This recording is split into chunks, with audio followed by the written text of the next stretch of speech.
Saudara-saudari yang terkasih, Bapak Ibu, rekan-rekan muda, dan adik-adik sekalian, selamat sore.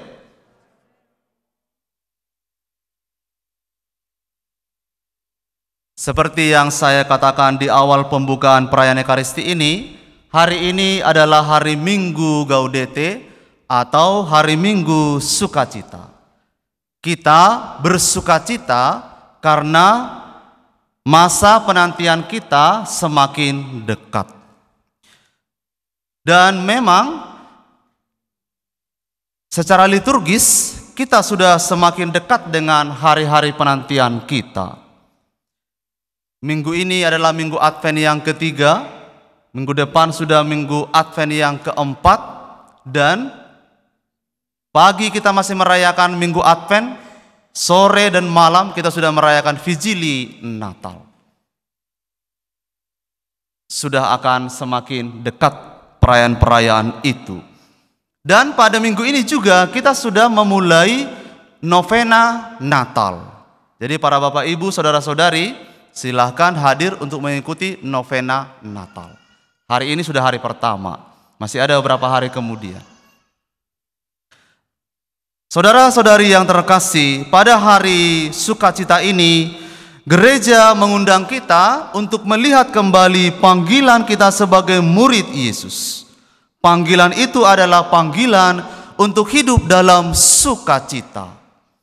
Sukacita dalam tradisi iman kita itu adalah terminologi yang sangat akrab dengan kita. Istilah yang sangat akrab dan memiliki nilai yang sangat dalam. Sukacita tentu lebih dari sekedar perasaan-perasaan senang. Sukacita itu melampaui pengalaman-pengalaman afeksi kita. Tapi sukacita itu lebih dalam, suatu dorongan dari hati nurani yang terus berseru kepada Allah. Maka sukacita sering juga disebut sebagai seruan hati nurani manusia kepada Allah. Manusia supaya mampu bersukacita itu hanya dapat ditopang oleh Allah sendiri. Roh Kudus itulah yang membuat kita mampu bersukacita. Oleh karena itu para saudara-saudari yang terkasih, kalau kita membaca sejarah gereja kita, kesaksian-kesaksian para kudus, banyak di antara mereka yang menunjukkan kesaksian mereka hidup bersukacita. Bersukacita menghadapi berbagai banyak tantangan, kesulitan, penderitaan, penganiayaan, dan apapun bentuknya. Mereka tetap bersukacita. Karena sukacita lebih dari sekedar kita rasa aman, nyaman, senang yang kita alami. Dan pada hari ini kita dapat belajar dari Yohanes Pembaptis bahwa sukacita itu adalah sukacita yang muncul ketika kita menempatkan Tuhan sebagai prioritas dalam kehidupan kita. Yohanes Pembaptis itu para saudara-saudari dikenal sebagai nabi yang besar, dikenal sebagai figur yang begitu menarik banyak orang. Karena dia selain dikenal sebagai seorang nabi, dia juga dapat melakukan tindakan-tindakan sebagaimana dilakukan oleh para nabi besar pada zaman itu. Bahkan dia dikenal sebagai Elia baru. Dan nanti kalau kita melihat, dia membaptis, salah satu kriteria seorang guru besar, nabi besar dalam kitab suci. Dan banyak orang menganggap dia sedemikian rupa dan ingin memastikan siapakah sebenarnya orang ini. Apakah dia adalah nabi yang baru itu? Apakah dia adalah Elia yang baru? Apakah dia ini Mesias yang dinanti-nantikan itu? Tapi para saudara-saudari, kita kaget mendengar jawaban Yohanes Pembaptis. Berulang kali dia mengatakan, bukan saya. Apakah engkau seorang nabi? Bukan. Apakah engkau yang kami nanti-nantikan? Juga bukan. Kalau begitu mengapa engkau membaptis? Jawabannya juga mengagetkan. Aku membaptis engkau dengan air, tapi Dia yang datang kemudian membaptis kalian dengan Roh Kudus. Dan di tengah-tengah kalian ada seorang yang tidak kalian kenal, yang datang kemudian daripada aku, membuka tali kasutnya pun aku tidaklah layak. Saudara-saudari yang terkasih, sukacita adalah seperti Yohanes Pembaptis ini yang mau menunjuk kepada Tuhan. Yohanes Pembaptis memberi kesaksian tentang dirinya, tapi mari kita melihat kesaksian Yohanes Pembaptis ini adalah kesaksian yang memperkecil dirinya untuk membesarkan Tuhan di belakangnya. Bisa saja Yohanes Pembaptis memanfaatkan publik ini untuk menghadirkan dirinya sebagai nabi yang besar itu. Kesaksian itu bisa saja dimanfaatkan oleh Yohanes Pembaptis untuk menarik popularitas padanya, supaya orang mengangkat dia, menyanjung dia, dan menempatkan dia sebagai yang dinanti-nantikan itu. Tapi itu tidak dilakukan oleh Yohanes Pembaptis. Saudara-saudari, berapa banyakkah orang mengenal Tuhan lewat kesaksian kita? Berapa banyakkah orang mengenal kebenaran lewat perkataan kita, lewat kehadiran kita? Gereja selalu berusaha untuk menghadirkan kita, menghadirkan Kristus lewat kehadiran kita.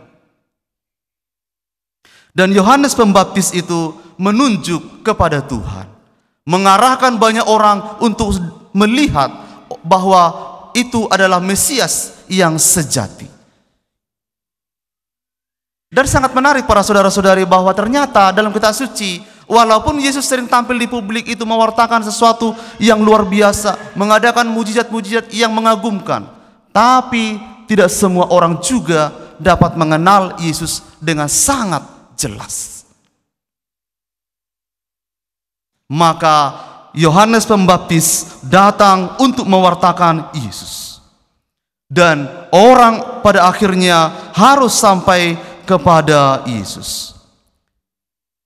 Selain dari teladan Yohanes Pembaptis, saudara-saudara terkasih, kita juga bisa belajar dari Bunda Maria. Bunda Maria dalam banyak perkara selalu berusaha untuk memperkecil dirinya, untuk memperbesar Tuhan bagi hidupnya, bagi banyak orang. Kalau kita lihat kisahnya dalam perkawinan di Kana, apa yang dikatakan oleh Bunda Maria? Bunda Maria tidak banyak berargumentasi dengan para hamba itu, tapi Bunda Maria hanya mengatakan satu perkataan yang agung ini, lakukanlah apa yang Dia katakan.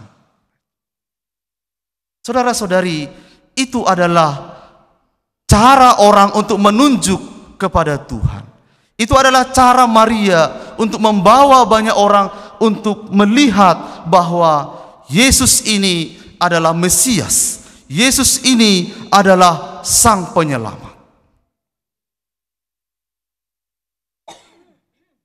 Saudara-saudari, pada Minggu Sukacita ini, mari kita selalu menyadari Tuhan yang lebih besar daripada kita, menyadari Tuhan yang hadir di tengah-tengah kita, yang melakukan karya-karyanya yang besar. Dan mari kita mewartakan kepada banyak orang bahwa ada Tuhan di tengah-tengah kita. Situasi sosial politik yang sedang terjadi di tengah-tengah kita barangkali menimbulkan apatisme, barangkali juga memicu rasa putus asa, ketidakadilan. Tetapi para saudara-saudari, inilah panggilan kita umat beriman. Bagaimana kita untuk menghadirkan kepada banyak orang bahwa adanya harapan. Harapan akan hidup yang lebih baik. Harapan bahwa ada Tuhan yang menyertai umatnya. Saudara-saudari yang terkasih, biarlah Minggu Gaudete ini menjadi minggu yang sungguh-sungguh sukacita bagi kita, karena kita boleh mengalami Tuhan dalam hati. Sebagai penutup, mari kita renungkan nasihat dari Santo Paulus ini hari ini, yang mengajak kita untuk bersukacita Bersukacita itu berarti mengucap syukurlah dalam doa. Orang, para saudara-saudari, mudah sekali ada kecenderungan kita untuk lebih mudah mengungkapkan kegelisahan kita kepada Allah, mengungkapkan begitu banyak pergumulan kita kepada Tuhan. Bukan sesuatu yang keliru, bukan dosa, tetapi rupanya kita perlu meluruskan sikap kita di hadapan Tuhan. Dan Santo Paulus menasihati kita supaya kita ini mau juga mengucap syukur. Ucapkan syukur kepada Tuhan dalam doa terus menerus. Orang beriman, para saudara-saudari, wadahnya ya hanya doa itu. Berdoa sedemikian rupa, mengungkapkan isi hati kepada Tuhan dalam doa, maka kita akan menemukan sukacita. Dan dikatakan oleh Santo Paulus satu lagi, ujilah segala sesuatu dan berpeganglah pada yang baik. Itulah, para saudara-saudari, yang kiranya bisa kita bawa, kita hayati dalam kehidupan kita. Maka semoga, para saudara-saudari sekalian, hari-hari penantian kita ini boleh diwarnai sukacita karena Tuhan. Tuhan memberkati.